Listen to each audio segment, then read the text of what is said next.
Acción, tu revista mensual de cine y series, con los mejores estrenos de cine, fichas y reportajes coleccionables, series de televisión y 4 pósters todos los meses. Búscala en tu kiosco. Muy buenas, ¿qué tal Luis y Daniel? Vamos a hablar finalmente de 1997, Rescate en Nueva York, que es la videocrítica que habéis pedido.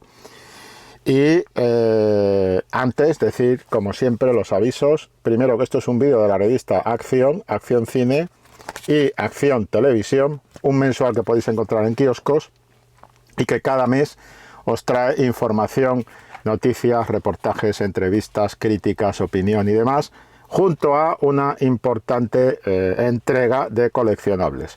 Aquí tenemos 4 pósters y además tenemos pues un recorrido por la parte, por ejemplo, el análisis de cine, por destacar una cosa. Pues en el análisis de cine, La Guerra de las Galaxias, de George Lucas, con sus fotos, para ir marcando pues esos detalles que nosotros señalamos como en el artículo como interesantes para tener en cuenta. Y además, dentro de la clave de coleccionable, pues este póster de House of Drácula, un clásico de Universal, de la serie de películas de Universal, que sirven como representantes un poco de, con su ficha, de lo que es esa especie de asociación entre noticias, información, actualidad y coleccionable que trae la revista, que la podéis conseguir en el kiosco, la podéis pedir también en la dirección que os van a pasar aquí en el vídeo.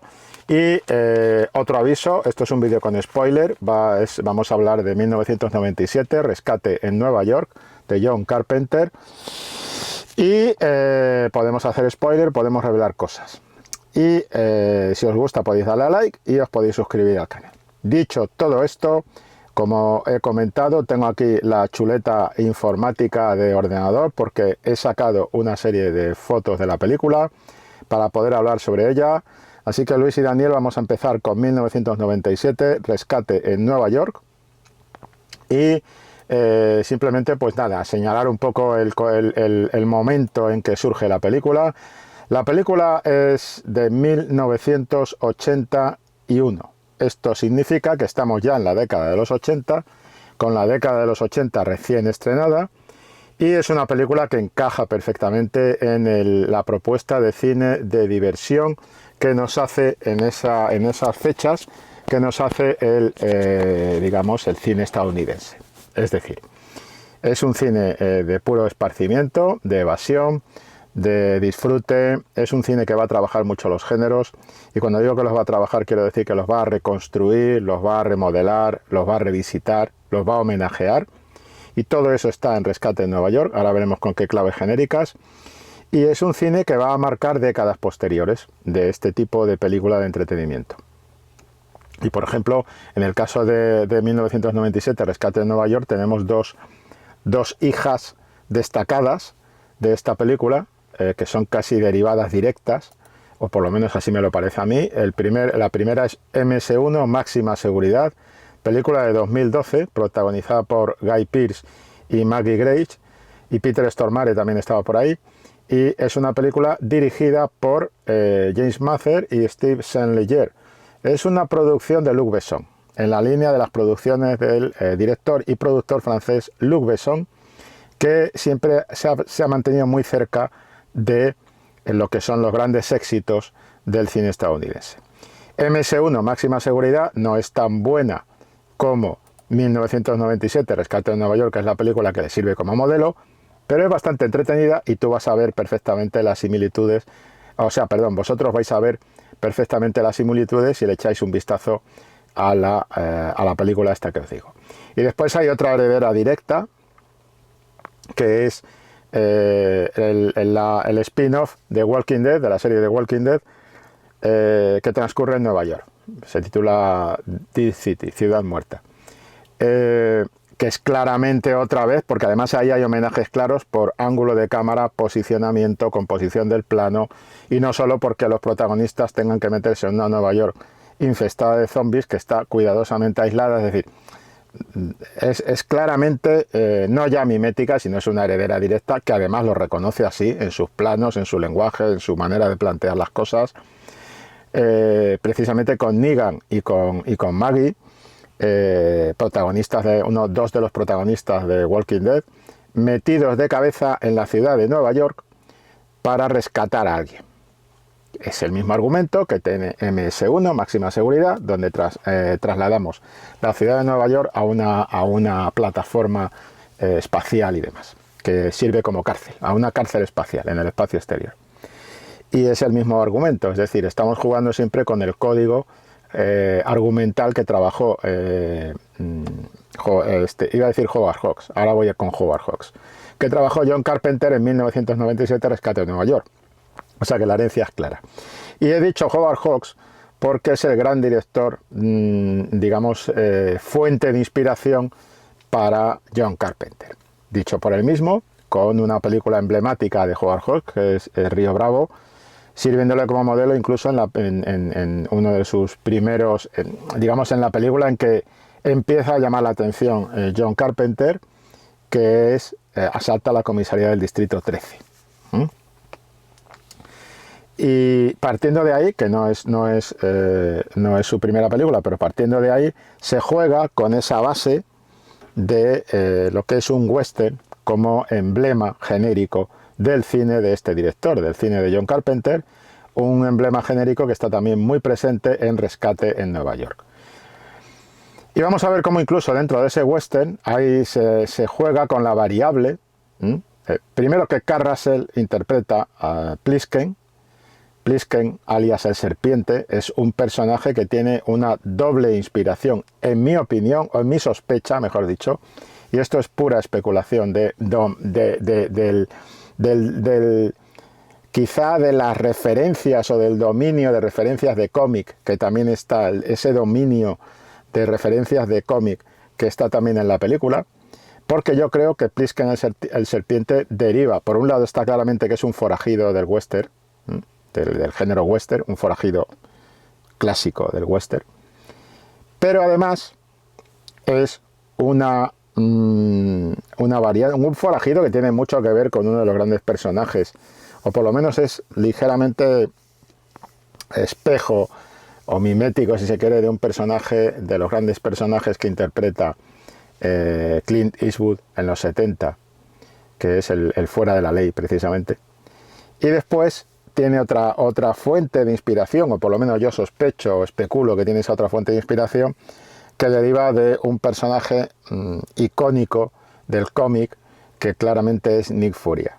Nick Furia, agente de S.H.I.E.L.D., digamos, no es porque lleve un parche, que no es el caso, sino por el estilo, el procedimiento, la chulería, el lenguaje, el propio vestuario y ese tono de película de espionaje disparatado con clave de ciencia ficción que tiene 1997, Rescate en Nueva York, al principio de la película, con toda esa especie de cuerpo de agentes dedicados a vigilar esa cárcel en que se ha convertido a la isla de Manhattan, y cómo se juega con esa iconografía visual, ese despliegue visual de fuerte temperamento iconográfico,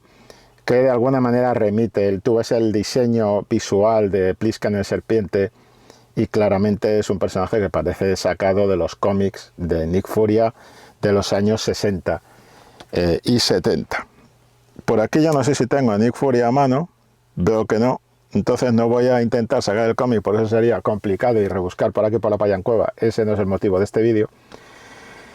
Pero sí que es cierto que nos remite a esos dibujos de Nick Furia, en los cuales, pues, esas viñetas de Nick Furia, de las aventuras de Nick Furia, voy a ver si puedo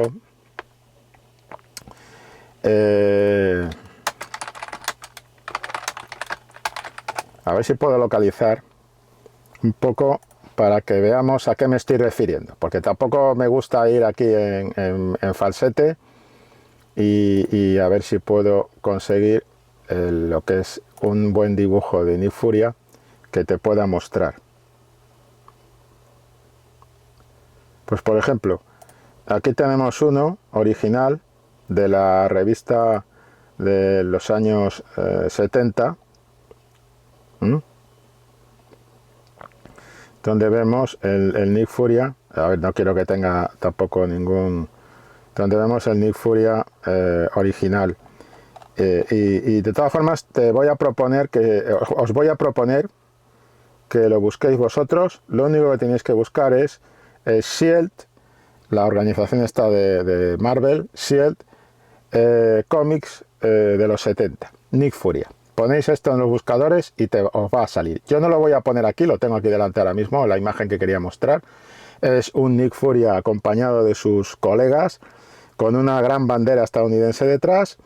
Hay que ver también esa referencia al patriotismo que está implícita, a una manera de entender el patriotismo que está implícita en el personaje de Plisken el Serpiente en la película, en 1997, Rescate en Nueva York. Pero ahí tenemos, por ejemplo, pues la bandera estadounidense detrás y se ve a un Nick Furia que por vestuario y demás está claramente... a mí me parece que es una clara inspiración de lo que estamos viendo en Plisken el Serpiente, ¿no? Y también por el tipo de argumento, de aventura disparatada. De repente la isla de Manhattan resulta que es una prisión y que en un gobierno del futuro han decidido que van a meter ahí a lo peor de los criminales del país, y se convierte de una prisión en un extraño gueto donde la policía no entra de ninguna manera y lo que hace es controlar todo el perímetro para que la gente no salga de allí. Es una especie de nuevo Alcatraz. Manhattan es una referencia clara a Alcatraz, o se ha convertido en una referencia clara a Alcatraz. Y bueno, y sí que tengo aquí fotos que sí os voy a poder mostrar, pero dentro de esto que estábamos viendo de Nick Furia, os miráis ese referente, ese enlace, bueno, no es un enlace propiamente dicho, pero bueno, esa pista que os he dado para poder mirarlo en Google, y veréis a qué me estoy refiriendo, para que esto no quede un poco en falso, ¿no? Pero sí que quiero mostraros una imagen de la película, que es la imagen en la que empiezan a darle armas a Plisken el Serpiente. Y cuando empiezan a darle armas a Plisken el Serpiente al principio, hay todo un despliegue incluso visual que a mí me remite mucho al juego que hacían en los cómics de Marvel de Nick Furia. Entonces, si os parece, voy a hacer esto. Voy a intentar que no se vaya nada, vamos a ponerlo así, efectivamente. Ahí tenéis un poco a qué me refiero, ¿no? O sea, de repente, fijaos, lo primero que hace John Carpenter al principio de la película es mostrarnos pues ese armamento que va a llevar Plisken el Serpiente en su aventura, por decirlo así. Y es un armamento, es un plano, este tipo de plano a mí me remite mucho a los cómics de Nick Furia, Agente de S.H.I.E.L.D., que es la colección, se titulaba así, y me parece que es bastante claro que, por ejemplo, esto y el elemento de la bomba en la cabeza, este elemento es muy Nick Furia, son elementos muy Nick Furia, de tiempo límite, que nos están sacando del western y nos están llevando a otro territorio. Estas dos imágenes de arranque de la película nos mueven en ese otro territorio que se va a manejar en 1997, Rescate en Nueva York. Y por eso hablaba de esa doble referencia, de esa doble fuente de inspiración de western, por un lado, y después de estas historietas de cine de espionaje, nacidas, todo hay que decirlo, a la sombra del éxito de 007 en los años 60, que nacen en Marvel con ese personaje de Nick Fury, agente de S.H.I.E.L.D., que después hemos conocido en el cine de una manera distinta. A mí me parece que ha estado desaprovechado en el cine, además con un actor que podía haber dado mucho más de sí, que es Samuel L. Jackson, que el hombre tenía mucho más que contar, pero bueno, digamos que el desaprovechamiento de Samuel L. Jackson se produce aquí, y en mi opinión se produce igualmente en Star Wars, en su contribución como Mace Windu a Star Wars. Queremos más Samuel L. Jackson. Y este es el tema al que me refiero, toda esta parte de Plisken el Serpiente, toda esta parte de arranque de 1997, Rescate en Nueva York, que además después replicaría el director en la secuela, y me parece que eso fue uno de los errores de la secuela, que fue darle más de lo mismo. La secuela no está mal, vista con el tiempo se puede interpretar casi como una comedia o una parodia de la iconografía que presenta 1997 Rescate en Nueva York, pero realmente el problema de la parodia es que ya había parodia en la propia historia de 1997, es decir, en la propia película de la que estamos hablando, con lo cual era un poco reiterativo, ¿no? Todo el tema de cómo está iluminado el rostro, todo el tema del deslizador, este tipo de plano, ahí ya no estamos jugando en claves western, sino que estamos jugando, digamos, en otra liga, ¿vale? Entonces voy a darle la vuelta al chisme para que pueda seguir largando sin enseñar ya más fotos, no por nada, sino porque tampoco se trata de haceros un recorrido, ya las voy a tener aquí de referencia y si veo alguna que sea especialmente interesante, pues la saco. Le doy la vuelta otra vez a la cámara, pero lo que quiero decir es eso, que cuando yo suelto esta cosa de que Nick Fury y tal, en fin, he intentado ilustrar un poco esa idea, ¿no? De ese doble referente de fuente de inspiración que tiene el personaje de Plisken el Serpiente, ¿no? A partir de ahí, pues efectivamente está el western. Y el western tiene incluso un representante material, material claro, que es la presencia de Lee Van Cleef. Lee Van Cleef es una estrella del spaghetti western y también te está dando una clave, un código de en qué tipo de territorio nos movemos, qué tipo de territorio de inspiración ha ido recogiendo John Carpenter para elaborar esta película, que como digo se convierte en una película modelo para otras películas, que va a ser copiada, repetida, mimetizada, y de alguna manera se convierte incluso en un referente de todos los años 80, que no se suele citar mucho porque mucha gente la olvida cuando se dicen los grandes títulos de los 80, pero que esta fue una película de apertura. Otra cosa interesante que me interesa comentar de la película, y quiero hacerlo antes de que se me olvide, es que además esta película es el tipo de cine que yo estoy echando a faltar en las producciones que nos llegan ahora de Estados Unidos, en el sentido de una película sólida, con referente claro de tipo de mezcla genérica, con un tono de serie B muy bien diseñado, pero que además lo asume plenamente y no pretende ser otra cosa de lo que es, pero es un producto de calidad dentro de esa franja de propuesta, de producto dentro del audiovisual.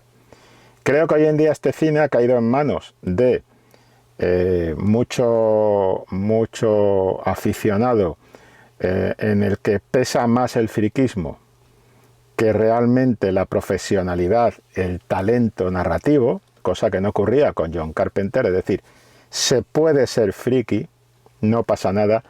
Yo soy friki, os podría enseñar la Pallancova, pero creo que lo estáis viendo ya. Es decir, creo que estáis viendo, en fin, cómo funciono yo con mi tiempo de ocio, ¿no? Y no pasa nada, pero evidentemente para contar historias o para hacer cualquier otro tipo de labor creativa, además de lo que nos guste, del friquerío y de todo lo que sabemos como aficionados de un medio, de un mundo, de una creación de ocio y de evasión, tienes que tener un talento. O tienes que tener una formación, o tienes que tener algo que, lo más importante, algo que ofrecer sólido.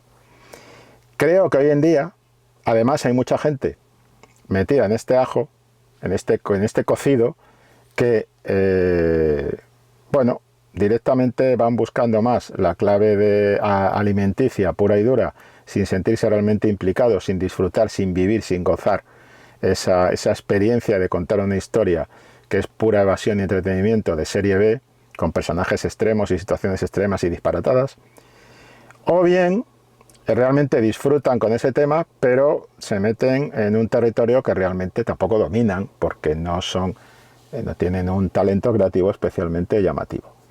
Y por otra parte, los estudios han vampirizado la serie B para convertirla en serie A, modo blockbuster, y con eso se acaba ya de reventar toda la faena, porque la serie B tenemos un montón de producciones de serie A con argumentos serie B, clara y descaradamente serie B.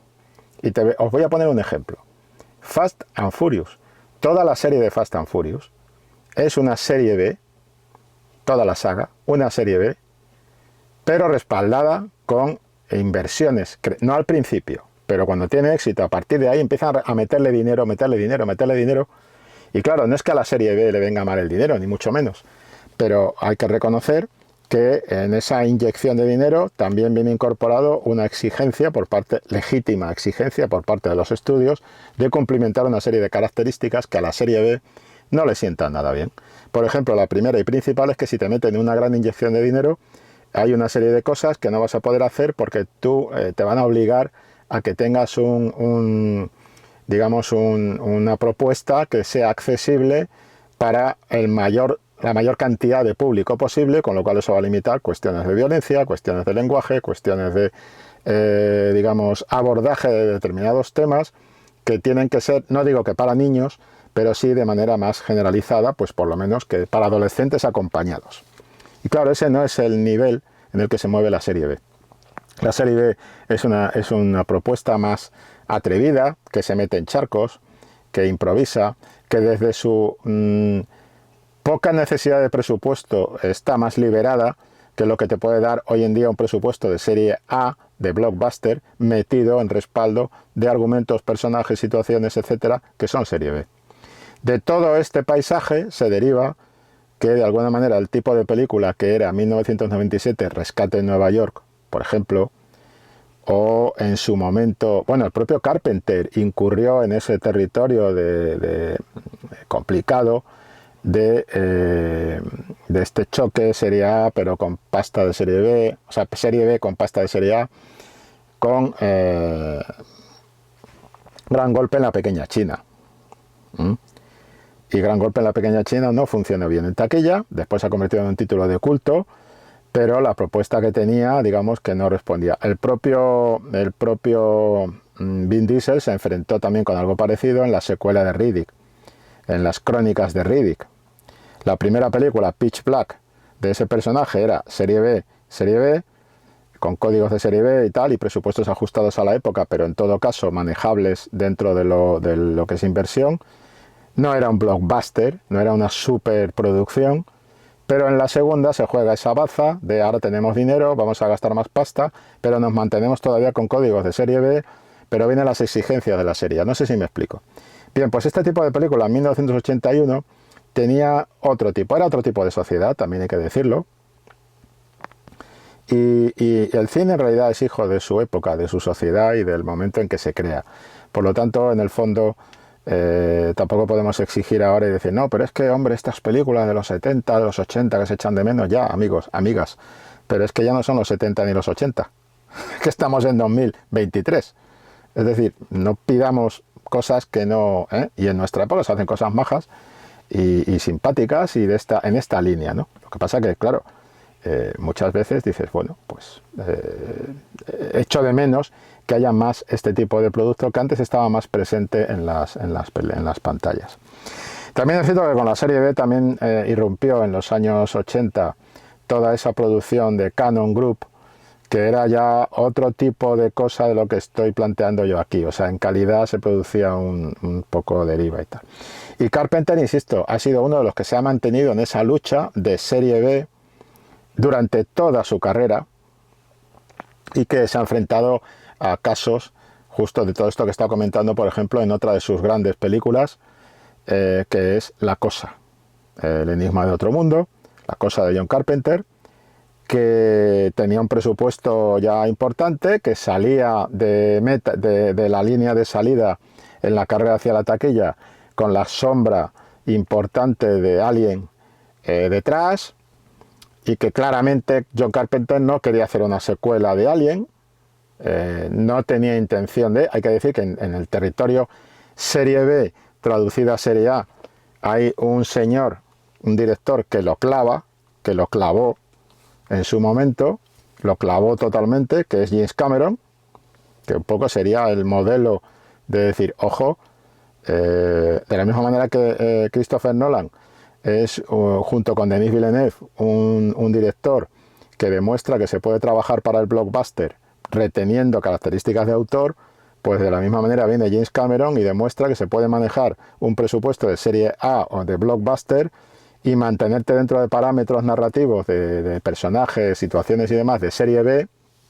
Pero es que ocurre que Cameron, aparte de ser un friki de toda la movida, está enamorado de todas y cada una de las películas que realiza.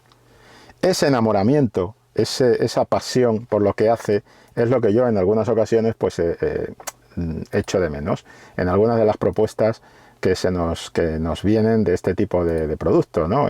Me falta esa declaración de amor, esa declaración de afecto que yo veía en las películas de John Carpenter, que siempre la he visto, incluso cuando hace Fantasmas de Marte, que es otra serie B, también western, y que no está tan bien mirada por la crítica y demás, pero a mí me parece una película muy funcional, muy divertida y muy heredera de los moldes del western clásico tipo Howard Hawks, ya no tanto en Río Bravo, pero a lo mejor ni en El Dorado, pero sí en otras películas de western de John Ford, ¿no? Perdón, de Howard Hawks. Y como digo, Carpenter siempre ha estado trabajando en esa línea intermedia, ¿no? Estoy manejando claves blockbuster, pero estoy manejando presupuesto de serie A, pero me mantengo fiel a ese código de serie B, ¿no? Entonces, explicado más o menos, supongo, espero que os sirva esto, pues si seguimos con el código y los códigos que maneja John Carpenter en 1997, Rescate en Nueva York, como digo, es un argumento muy sencillo, pero al mismo tiempo suficientemente disparatado como para poder hacerlo muy interesante, muy sorpresivo, muy atractivo para el público, porque no sabes realmente qué va a ocurrir a continuación. Y después una cosa que hace muy bien Cameron, una cosa que hace muy bien Carpenter, una cosa que hace muy bien Christopher Nolan, una cosa que hace muy bien Villeneuve y que yo creo que todos los aficionados al cine les agradecemos, es que te ponen en una pista de despegue del argumento desde el principio que te atrapa completamente. Independientemente de la película que estén contando, de la historia que estén contando, el argumento o guión en que se muevan y de el género en el que vayan a trabajar, o mejor dicho, fusión de géneros, porque hay que decir que todos estos que he citado, trabajan de manera interesante esa codificación de fusión de géneros que es propia del cine de nuestro tiempo y demás, es que te enganchan completamente, desde la primera secuencia, consiguen engancharte. Entonces la premisa, la presentación de Plisken, la presentación del argumento, una cosa que hace muy bien también Carpenter en esta película, es una cosa que también hay que apuntarle a grandes clásicos como Martin Scorsese, por ejemplo, que es la capacidad para darte un montón de información en un tiempo récord.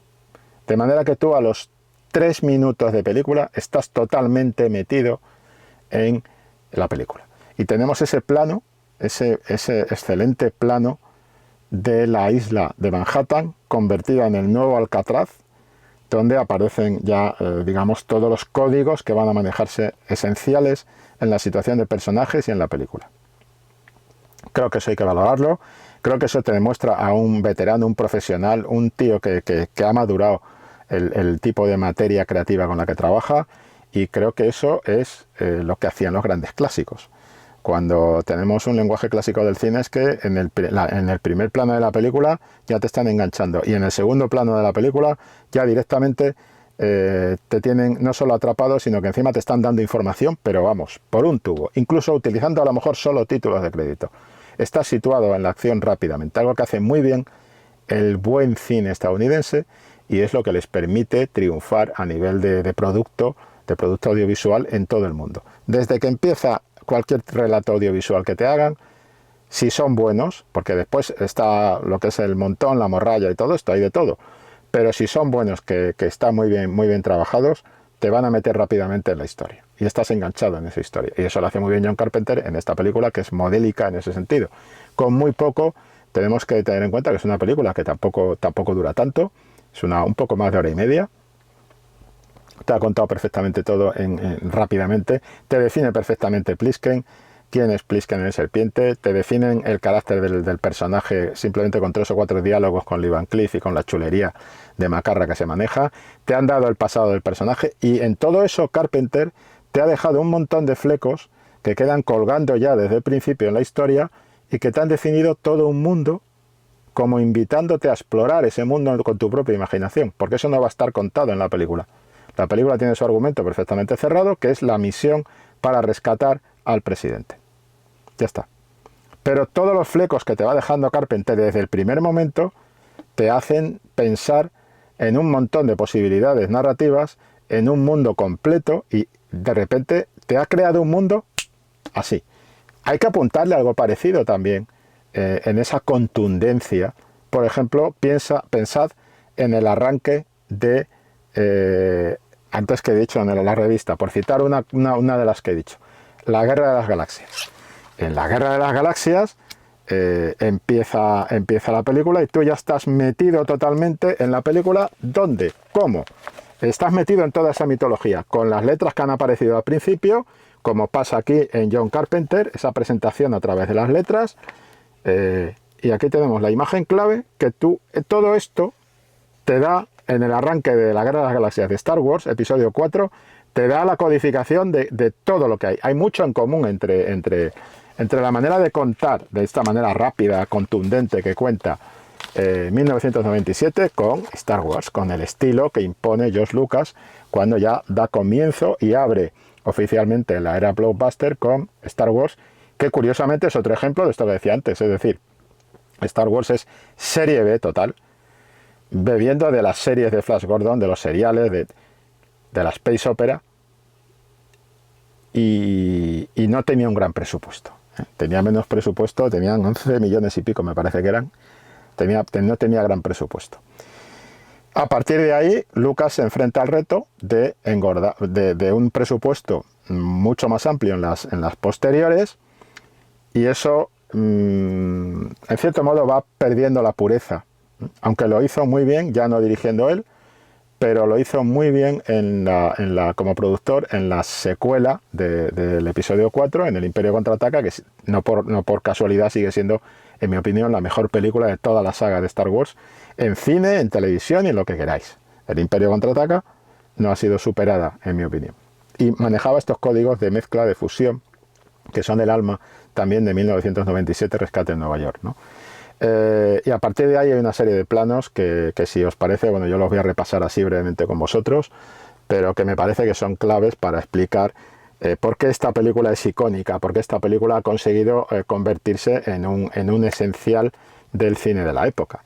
Es que, fíjate, cuando entra en el teatro, fijaros, el uso de la luz, cómo está trabajado ese uso de la luz, la presentación, la entrada de Plisken en el teatro, cómo te pone ese personaje que está atravesando esa frontera, ese personaje que entra en ese teatro que de alguna manera es como una entrada casi al infierno, con todo ese tono rojo que tenemos ahí. Y aquí tenemos otro de los grandes hallazgos de la película, Ernest Borgnine en su clave como actor de reparto, un gran actor de reparto, por ejemplo, en películas como Grupo Salvaje y en muchas otras clásicos del western y del cine de acción estadounidense, y también incluso en el cine de catástrofe, porque fue en definitiva coprotagonista junto a Jim Hackman en La aventura del Poseidón. Y ahí tenemos al fondo de la imagen, si os dais cuenta, ya la sombra de Plisken sobre la presentación de este personaje. Este es el plano de presentación de este personaje, pero siguiendo el camino de Plisken dentro del teatro, ¿no? Creo que este tipo de detalles son los que de alguna manera testimonian cómo hay planos en esta película, como la manera de pensar como creador, ¿no? Este plano de la ciudad devastada te lo dice todo. Es un plano completamente inmersivo, es un plano que juega con ese punto de fuga, mostrándote todo lo que es esa ciudad vuelta del revés, esa ciudad que también está aludiendo a, pues bueno, la época de algún que otro apagón en Nueva York, la época de los motines, quiero decir, es una especie de reflejo pesadillesco de los propios conflictos sociales que está atravesando en su momento la sociedad estadounidense, con un personaje que representa pues a ese forastero, ese forajido que llega al pueblo en el que va a tener que impartir, ¿no? El tema del encuentro con Season Hubley es muy interesante también, porque de alguna manera es uno de esos flecos que te deja la película, esos flecos para que tú rellenes, de esas tribus de caníbales que habitan en la ciudad, de esa gente que vive en el subsuelo, de esa gente que de repente se abre el suelo y se traga gente. Me parece que es muy interesante, pero fijaros el uso de la sombra.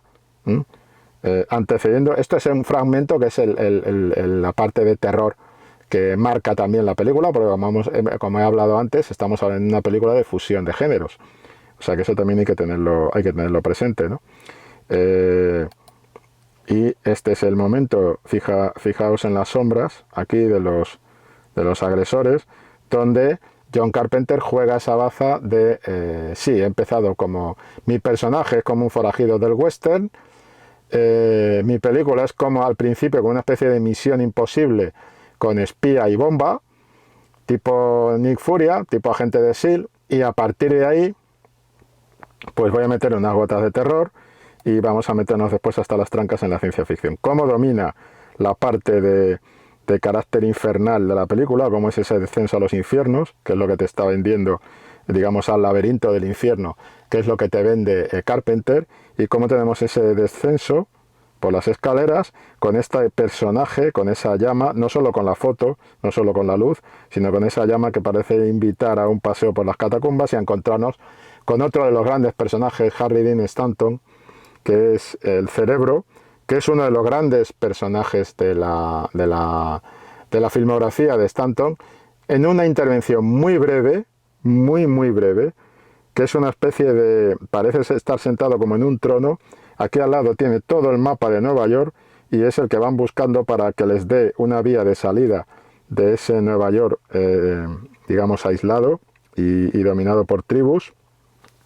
Y cómo pues vamos a tener lo que son las propias tribus, el juego con las sombras, un juego con las sombras que yo lo he visto en John Ford, en el caballo de hierro de John Ford, en un momento en que cuando se produce un ataque de los nativos americanos, de los indios al tren, pues se reflejan, precisamente se presentan primero con estas sombras. Estas sombras son las sombras de ellos, pero la composición del plano recuerda ese tema de John Ford, aunque el contenido no sea exactamente el mismo. Y te va hablando, pues eso, de aviso de sombras y demás, que está también en esas claves. Ese momento Vietnam que tiene la película, ese gran momento Vietnam que tiene la película, que me parece muy interesante, porque también referencia a esa codificación de temas sociales que están, digamos, desarrollándose en el largometraje, que están habitando el largometraje dentro de esa clave de fusión que os comentaba al principio. Es decir, esa idea de fusionar géneros, pero también referentes y contenidos, ¿no? Y dentro de esos códigos es donde encontramos el alma de... es que puedo seguir poniendo fotos, pero tengo también que ir terminando el vídeo, pero para que veamos simplemente, fijaos, película de gladiadores.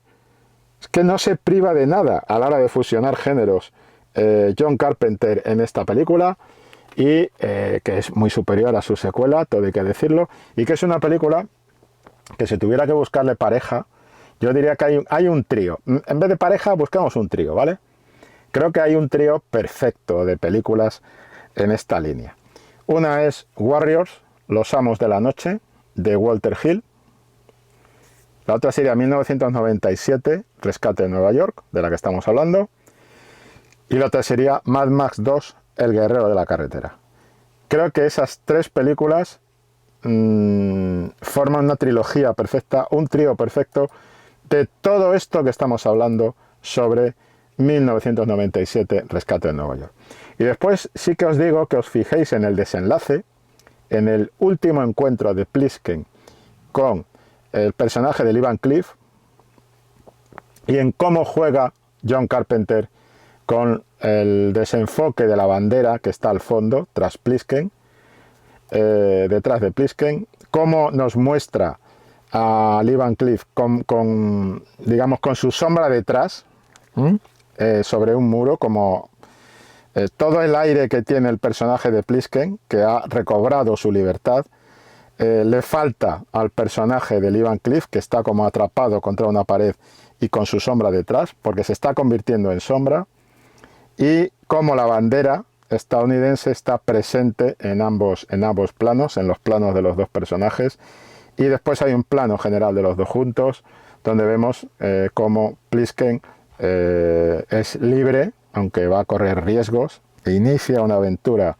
que es imprevisible, y sin embargo el problema que tiene Lee Van Cleef es que él quiere estar en la acera sin mojarse. Toda la superficie que hay bajo los pies de Plisken es una superficie mojada, digamos, como también un espejo, se ve el espejo de la bandera que se refleja en un charco de agua, y cómo está asociado esa parte a Plisken, cómo hay una línea diagonal, que es la línea de la acera que divide a los dos personajes, con ese puente detrás, donde el que cuelga la bandera, y cómo está el personaje que está apoyado en la pared, que es el personaje de Lee Van Cleef. Los dos son gente del western, y los dos, a mí me ha recordado siempre mucho este plano en una película de Sam Peckinpah, el contenido de una película de Sam Peckinpah, que es Pat Garrett y Billy el Niño. Buenísima, que os recomiendo que veáis. ¿Por qué? Pues porque define el mismo tema que hay en Pat Garrett y Billy el Niño, que es un western.